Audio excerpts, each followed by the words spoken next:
ces startups qui inventent un nouveau monde avec BNP Paribas. BNP Paribas, la banque d'un monde qui change.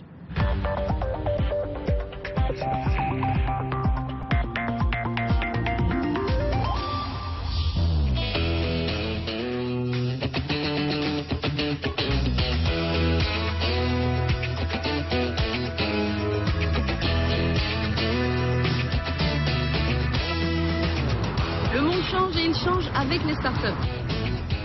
Ce magazine vous plonge au cœur des startups les plus innovantes. Nous ferons le tour du monde à la rencontre d'entrepreneurs géniaux, discrets, conquérants, des hommes et des femmes qui veulent changer le monde. On démarre ici à Las Vegas, au Consumer Electronics Show où les startups du monde entier se donnent rendez-vous chaque année. C'est parti.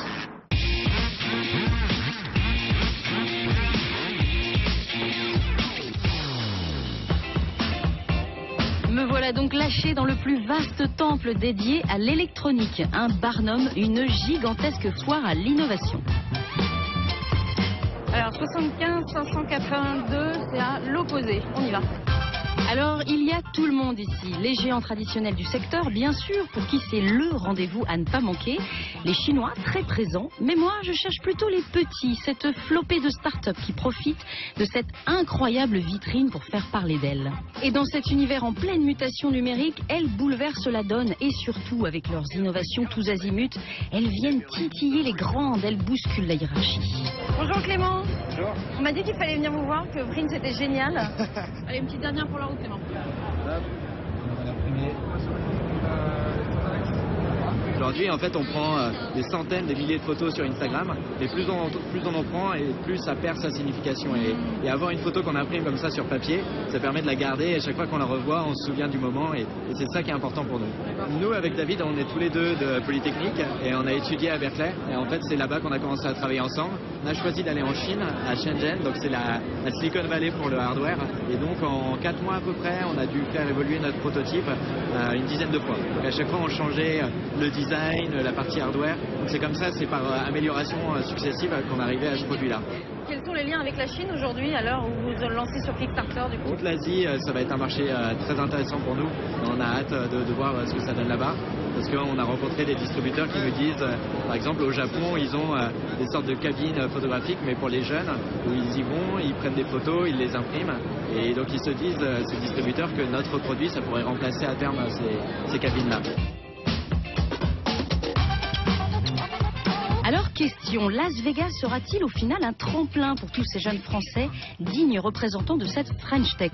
120 entreprises françaises ont fait le voyage cette année dans le Nevada, un tiers de plus que l'an dernier. Et la moitié, 66, sont des startups. Preuve de la vitalité et de la créativité de nos jeunes entrepreneurs. Et pour les soutenir, qui a fait le déplacement? Le ministre de l'économie, Emmanuel Macron, en personne, que j'ai vu arpenter le salon pour y vendre l'attractivité de la France. Vous avez l'impression que les Français ici changent le monde ou pas? On est en train de changer le monde. Ceux qui sont là sont en vitrine, mais ils le changent depuis Lille, pas depuis Las Vegas. Toutes ces innovations ne sont pas là pour impressionner les geeks du monde entier, mais bien pour changer nos vies. Cette année, les stars incontestées du Consumer Electronics Show, ce sont les objets connectés. 70% des 3600 exposants en ont présenté au moins un. Des prévisions de marché avancent le chiffre stratosphérique de 80 milliards d'objets reliés à Internet en 2020. À Las Vegas, la start-up française déjà bien connue Withings a présenté sa nouvelle montre. Ce bijou permet de surveiller l'activité physique et d'analyser le sommeil. Bon, donnez-leur aussi. Mais au royaume des objets connectés, la maison intelligente apparaît comme l'un des phénomènes à venir, la domotique, la maison pilotée à distance avec un simple smartphone.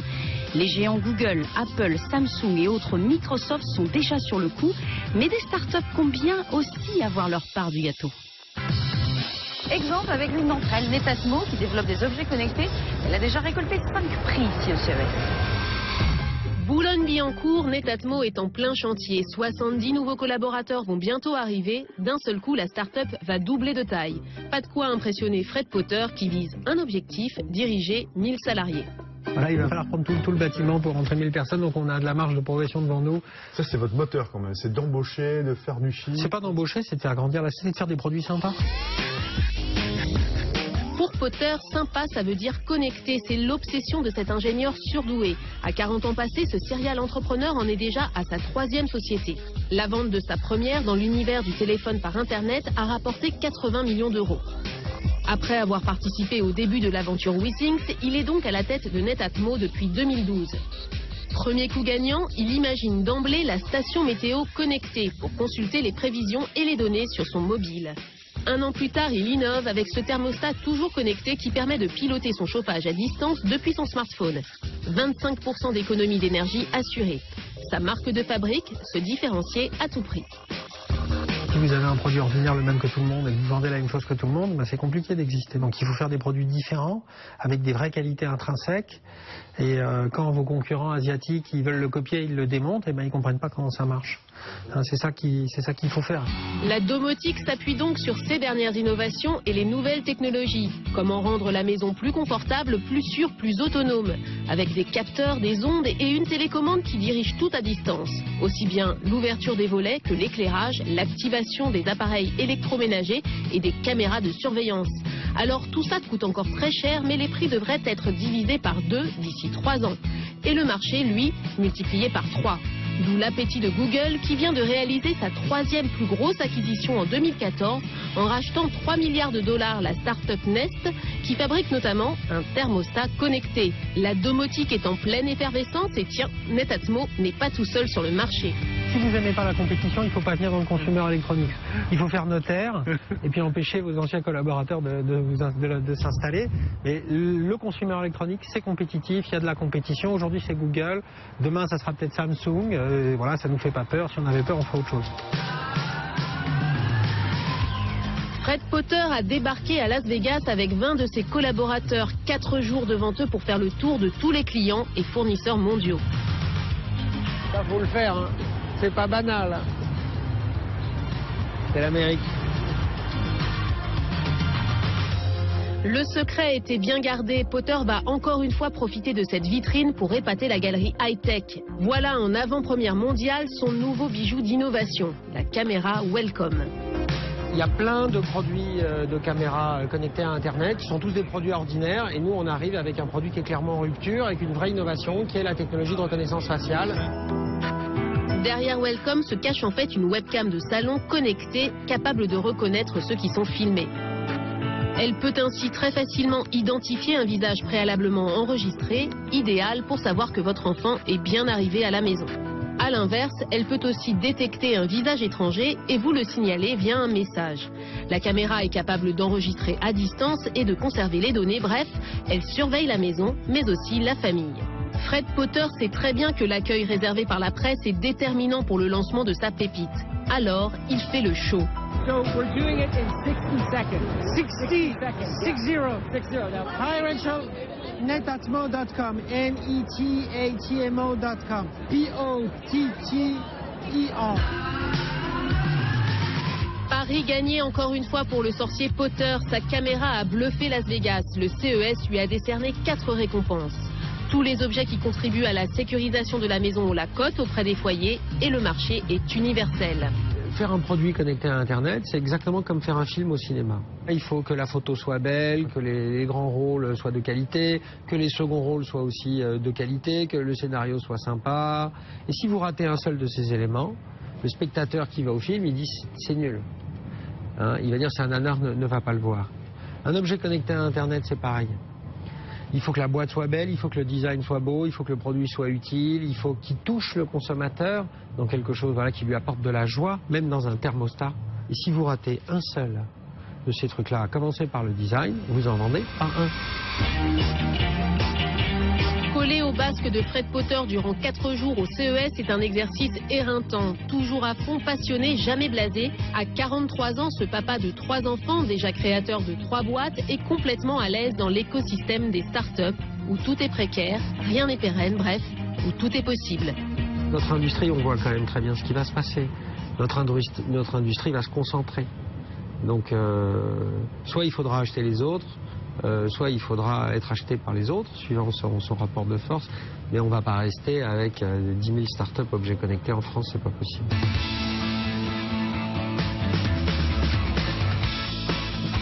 Retour au rayon des grandes tendances à ne pas manquer. L'invasion des robots, la réalité augmentée, l'image de folie, la 4K, les télés de demain et le drone. Qui n'a pas cru au début que c'était une affaire de mode, un gadget, le drone? Eh bien aujourd'hui, ils envahissent nos cieux. Je l'ai rencontré, le pionnier du drone justement, c'est lui, Henri Sédou, un Français, le patron de la société Parrot.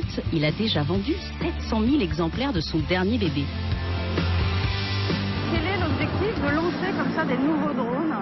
En quoi est-ce que c'est intéressant pour le public? Techniquement, il y a beaucoup d'innovation dans le fait que la vidéo est vraiment impeccable, alors que le truc gigote dans le vent et bouge beaucoup. Et après, dans les drones, il y a beaucoup de choses à faire parce qu'on fait des drones pour l'agriculture, on fait des drones pour les gens qui font de la cartographie, on fait des drones professionnels pour beaucoup d'applications, donc c'est un domaine assez vaste. Le potentiel des drones civils est incroyable et son usage presque illimité. Surveillance d'ouvrages industriels, sécurisation de lieux sensibles et même collecte de données. Et voilà, je finis par y venir au Big Data. Un mot qui revient ici dans toutes les conversations et je peux vous le dire, à Las Vegas, la data, ça ne fait peur à personne, au contraire. C'est perçu comme un immense progrès avec des applications infinies. Regardez, c'est aujourd'hui vital pour bien connaître ses clients, d'où l'importance de pouvoir les questionner très régulièrement et en temps réel. Comment, quand et avec quelle technologie? Eh bien ça, c'est un business en pleine mutation. Et là encore, les startups françaises ont leur mot à dire. Aurore, Stéphane et Jérôme veulent dépoussiérer le bon vieux questionnaire de satisfaction client avec le Smart Survey. Leur start-up MyFeelback vient de lever 1,3 million de dollars pour croquer l'Amérique. Alors là, ici, on est né dans une pépinière d'entreprise. C'est un peu comme une couveuse, et il y a plein de... C'est ça, c'est le début de la vie d'une start-up.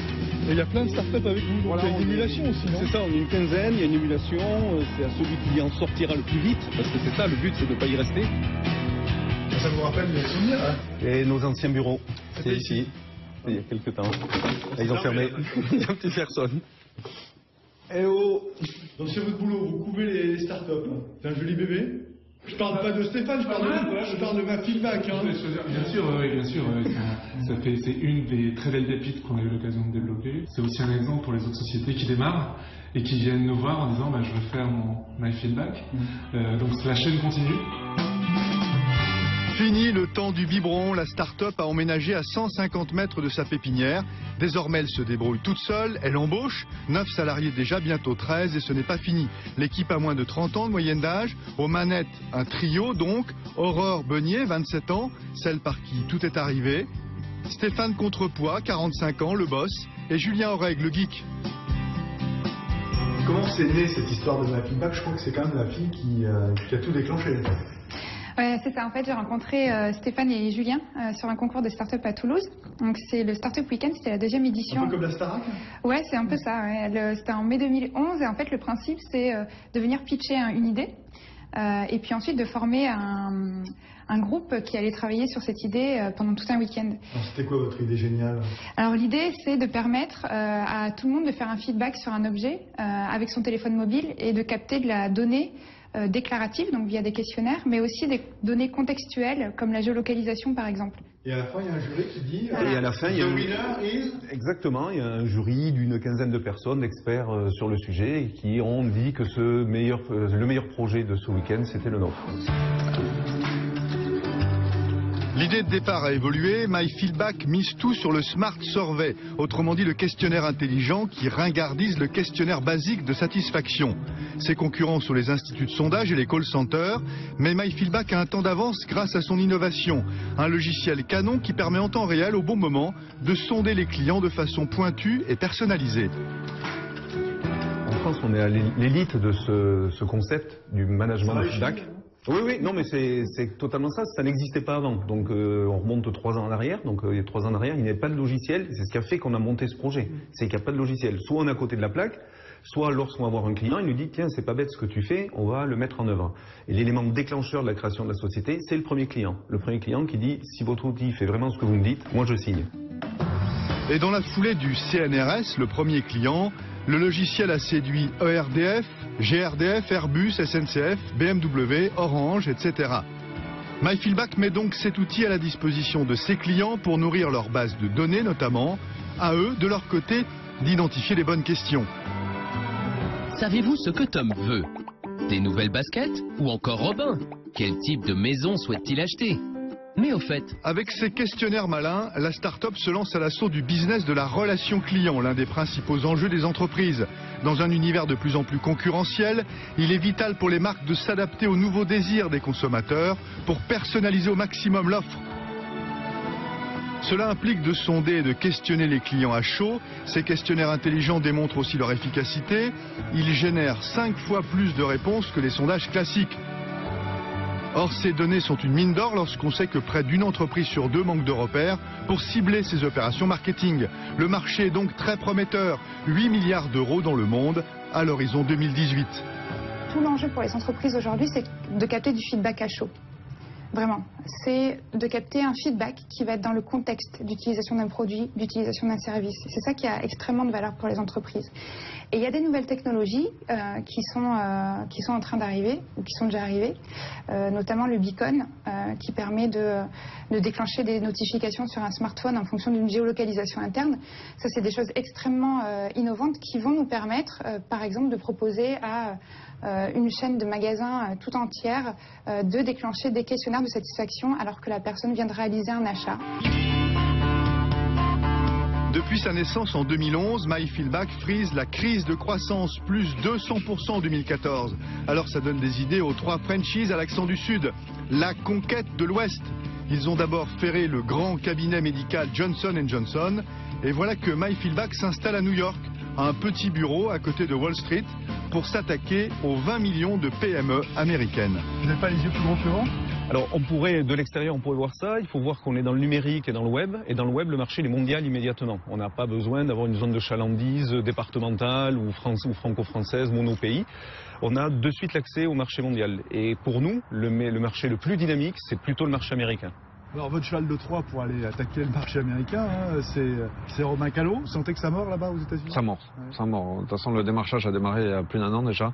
Et dès le départ, les gens même étaient plutôt dubitatifs en disant mais ça fait vraiment tout ça votre truc, c'est génial. On attend que vous soyez là. Alors là, vous avez levé un petit peu de dollars, 1 300 000 en partie pour ouvrir ce bureau. Il n'y a plus qu'à concrétiser maintenant. Et ça va amorcer la pompe en fait avec les premiers contrats qui vont tomber. Et le but sera de toute façon de faire une prochaine levée de fonds. Là, quasi intégralement américaine. Là, ça arrive que bing. Hein, ça peut là, ce sera autre chose, mais il faudra qu'on fasse nos preuves justement sur des références américaines dans un premier temps. On connaît la musique. eBay, Google, Facebook ont été des start-up un jour avant de dominer le monde. Alors, à quoi pense un patron de start-up qui cartonne en se rasant le matin? Pour parler tout clair, c'est quoi votre rêve maintenant? C'est de continuer au quotidien cette croissance qu'on vit là depuis 3 ans. J'ai envie d'améliorer la vie des gens, améliorer la vie de mes clients, donc changer un peu le monde. C'est ça votre ambition? C'est ça. Et quand il y a des secteurs d'activité comme la relation client qui existe depuis des années et qu'on arrive avec un logiciel et que le grand groupe réoriente sa stratégie en fonction de l'usage de MyFeelback, pour moi le pari il est super gagné. C'est très enrichissant.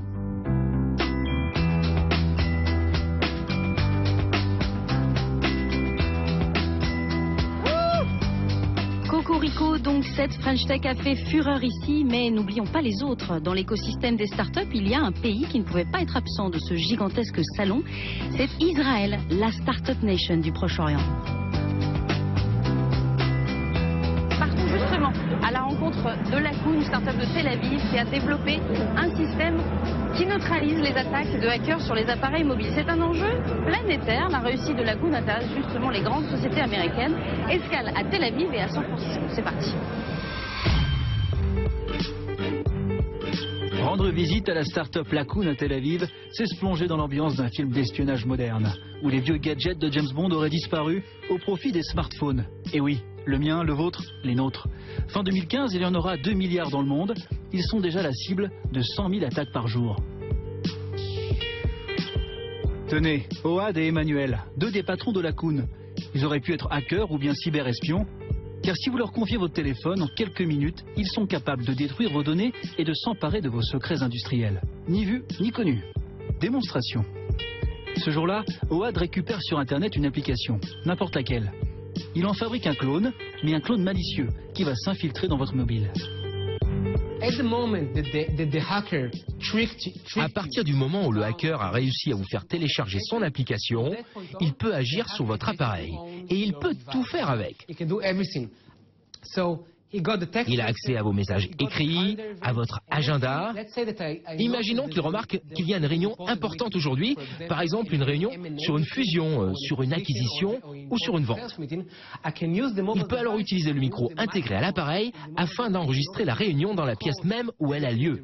D'ailleurs, je l'ai fait, vous allez l'entendre.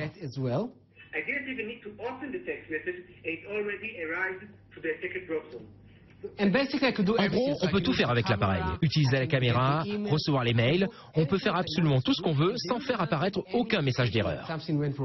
Notre système, lui, permet de détecter qu'une application malveillante a été installée et que cela présente un danger pour l'appareil. L'utilisateur n'a qu'à appuyer sur une touche pour éliminer la menace et le téléphone ne présente plus aucun danger. L'innovation de Lacoon laisse rêveur, au moment où les appareils nomades, type tablettes et smartphones, sont devenus le nouveau terrain de jeu des cybercriminels. Jusqu'à présent, la cybercriminalité s'attaquait aux big data des États, des multinationales et aux ordinateurs des particuliers. Des systèmes complexes capables de dérober de la propriété intellectuelle, des secrets industriels et aussi de l'argent à grande échelle. Un préjudice pour l'économie mondiale, estimé par Interpol à 450 milliards de dollars par an. C'est plus que le trafic de stupéfiants. Sur les smartphones, les antivirus sont quasi inexistants. La plupart du temps, les pirates cherchent à récupérer les informations bancaires de leurs utilisateurs. Cette nouvelle cybercriminalité est surtout un cauchemar pour les entreprises dont les données sont très souvent lisibles sur les smartphones de leurs dirigeants. Les virus sont de plus en plus nombreux, de plus en plus sophistiqués grâce aux nouvelles technologies. 1500 nouvelles applications malicieuses sont détectées chaque jour. L'antivirus développé par Lacoon est exclusivement destiné aux entreprises ou PME, banques, centres de recherche, qui souhaitent protéger leurs données confidentielles et leurs secrets industriels. Pour comprendre pourquoi Lacoon a réussi à mettre au point un produit aussi innovant, il faut aller aux États-Unis.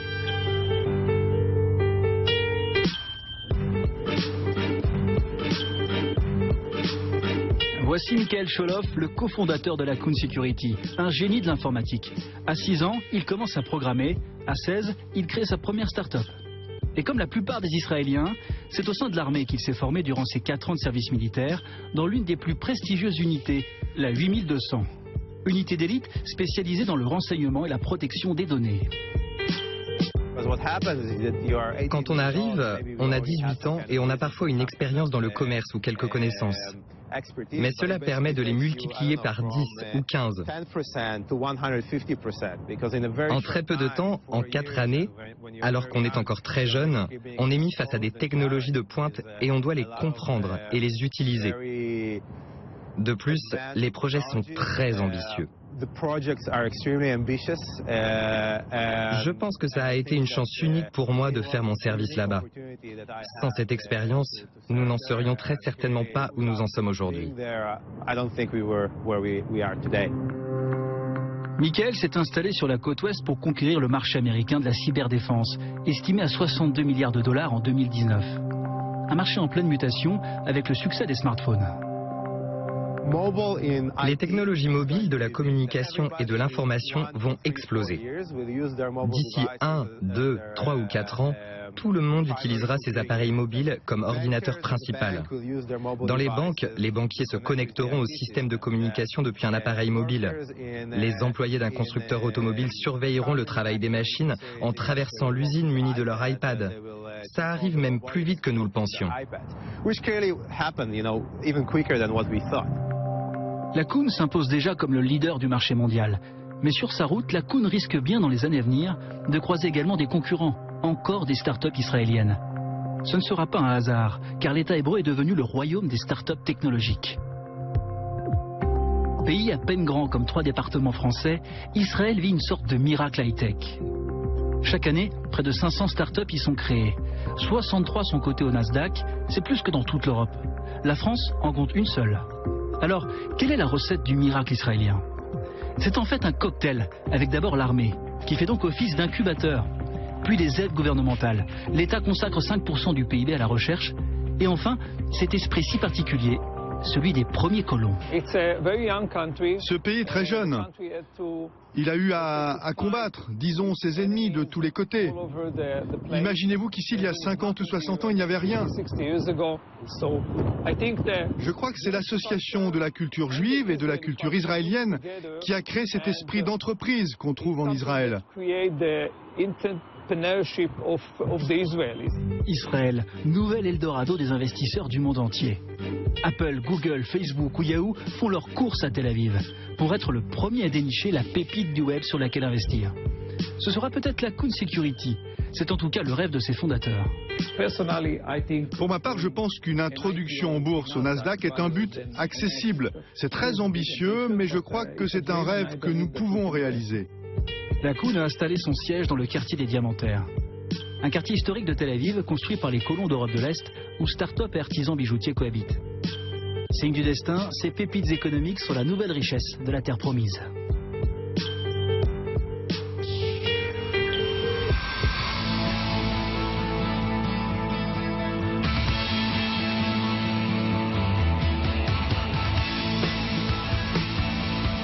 C'est fini, on s'est bien amusé. See you soon. Ciao.